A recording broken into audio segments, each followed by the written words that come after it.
Welcome back to In the Zone, broadcasting here at the Crystal City Sports Club.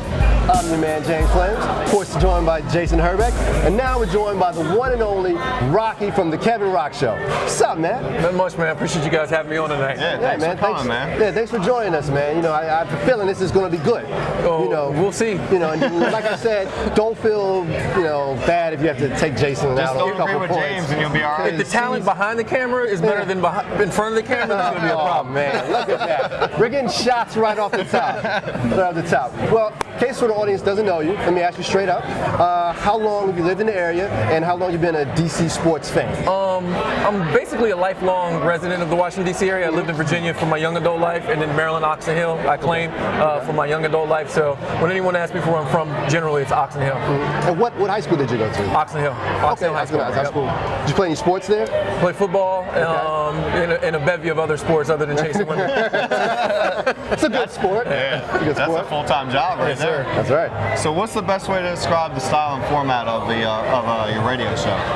When I try to explain it, it's really no explanation. It's kind of like that Seinfeld. We just talk about whatever comes to mind. I mean, it's a sports talk radio show, but we like to implement lifestyle and sports. We tie life into sports. We don't just talk about sports because, frankly, that's just boring. I mean, not to knock if anybody else that might do that. Right. We might tie in a daily person's life into what's going on with the sports today.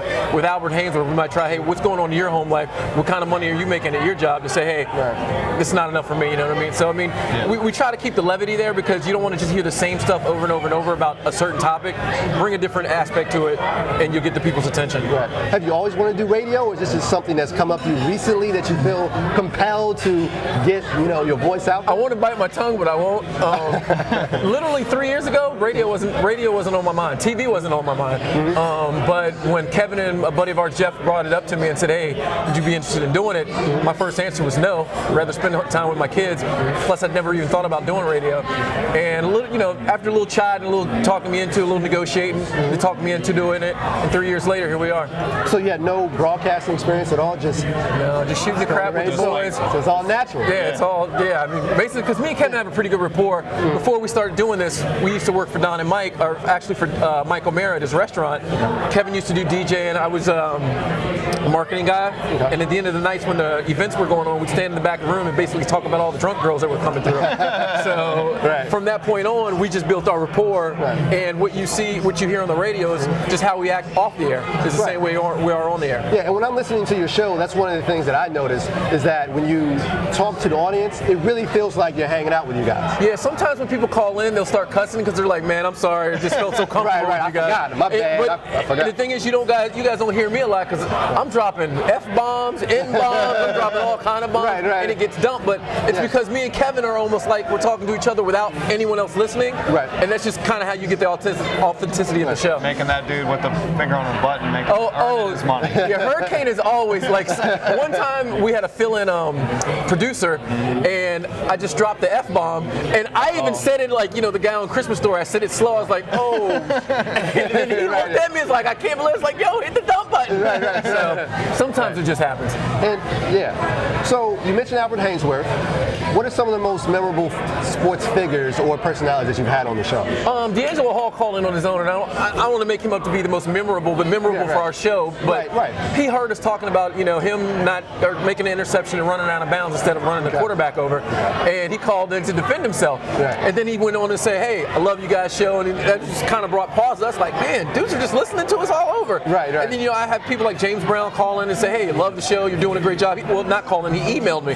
And those things mean a lot to someone who's just new to this thing, and you don't know that those types of people are out there listening to your show and thinking they have a lot of respect for it. So, and your relationship with Hainsworth, just want to ask you, how did that come about? Were you guys hanging out, or no? Actually, we were. I do a lot of me and Kevin, when we try to do appearances or go get our own sponsorships or stuff, just to kind of bring extra money in from away from the station. I looked at a car dealership, and a buddy of mine called me and said, "Hey, I know Albert, and Albert's bought cars from here." So he said, so, hey, Albert's up here. You want to come hang out? And it's like, yeah, I feel kind of iffy about that. I'm not like one of those starstruck people that's like, oh, well, look at him. Right. So I actually went out there. Albert called me himself that night and said, hey, dude, why don't you come hang out? You know, my boy is pretty good.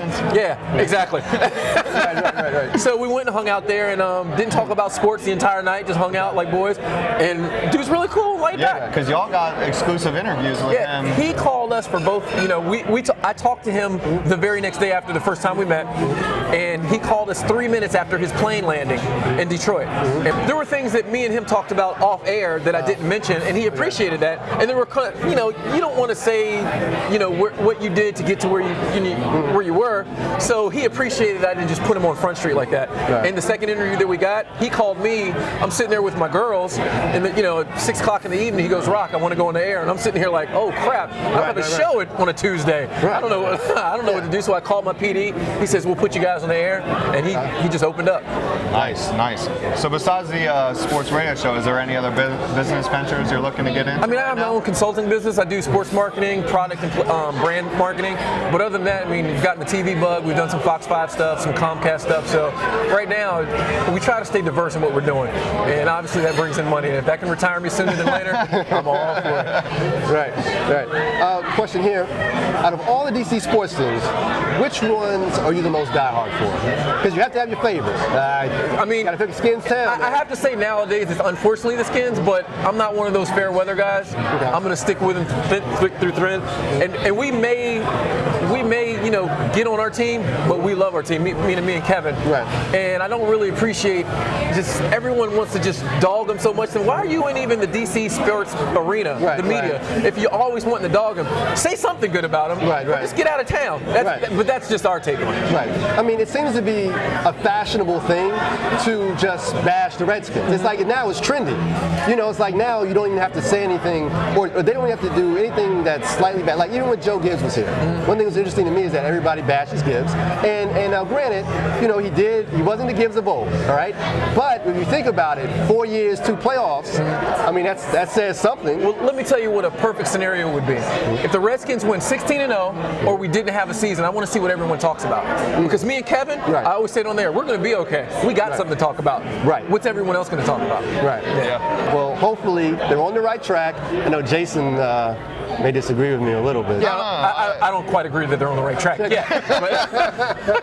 Well, okay. We'll hold that thought. Okay. We're going to come back and we're going to discuss all the DC sports teams and see if there's any hope for us at all in the future.